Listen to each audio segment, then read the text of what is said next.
Hello everyone and welcome back to my channel Edward Mintaros, and for today's quick tutorial, and I'm going to show you guys on how to resolve if you're having an issue of signing in to Microsoft Office or Office 365 on your Windows 11 or Windows 10 computer.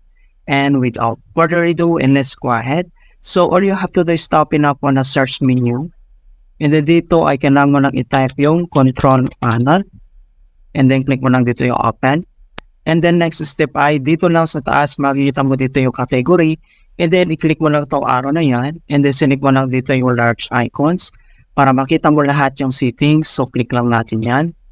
And then next step ay kailangan mo lang select dito yung credential managers. Click mo lang yan. And then next step dito sa manage your credentials. Select mo lang dito yung Windows credentials. So click mo lang yan. And the next step ay dito lang sa baba, makikita mo dito yung mga generic credentials. So ang gagawin natin ay kailangan mo lang i-locate yung Microsoft Office account. And then makita mo na dito yung Microsoft account. So click mo lang yan.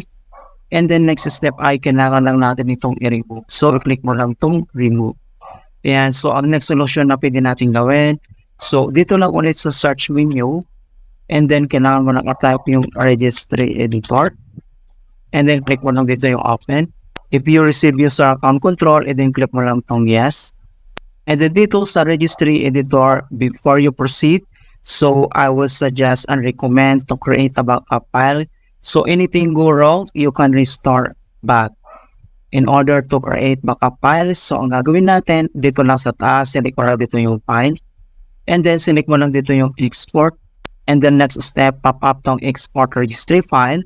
So, select mo lang dito kung saan mo isi-save yung file, and I will suggest sa pag-create ng file name, kailangan mo lang ilagay dito yung date. Okay?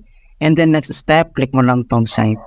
Okay? So, kung gusto mo i-restore back in, so ang next step ulit, so dito lang sa taas, click mo lang tong file, and then select mo lang dito yung import. And then next step dito sa import registry file, so kailangan mo lang i-locate kung saan mo sinave yung files. Okay? And then click mo lang tong open. Right, so proceed na tayo. So ang next step ay kailangan mo lang select dito yung HK current user. So click mo lang yan. And then next step ay kailangan mo lang select dito yung software folder. So click mo lang yung arrow para mag-expand. And then next step dito sa software folders, ang next step ay kailangan mo lang select dito yung Microsoft. Ito siya. So dito sa Microsoft, kailangan mo lang i-click tong arrow na yan para mag-expand ulit. And then dito ay kailangan mo lang i-select dito yung Office. So scroll down. And then i-locate natin yung Office. Ito siya. So dito sa Office, click mo lang tong arrow na yan para mag-expand ulit. And then select mo lang dito yung 16.0. So click mo yung arrow na yan para mag-expand. And then next step ay kailangan mo lang i-select dito yung identity. Okay, so ito siya. So click mo yung identity. And then dito sa open space ay kailangan mo lang mag-right click. And then select mo lang dito yung new. And then select mo lang dito yung the word 32-bit value. And then dito sa new value. And then kailangan mo lang i-relieve yan. So ito yung inalagay natin na enable. And then big letter E, D, E, L. Right? So kailangan mo lang i-rename na enable, A, D, E, L. And then press mo na yung enter. Okay. So dito kailangan mo lang mag-double click.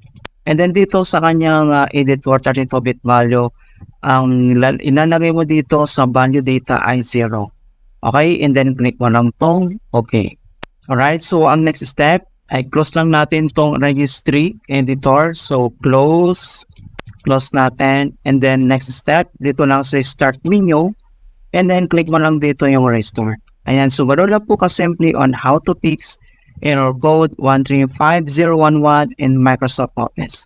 And please don't forget to like this video, subscribe to my channel for more quality content.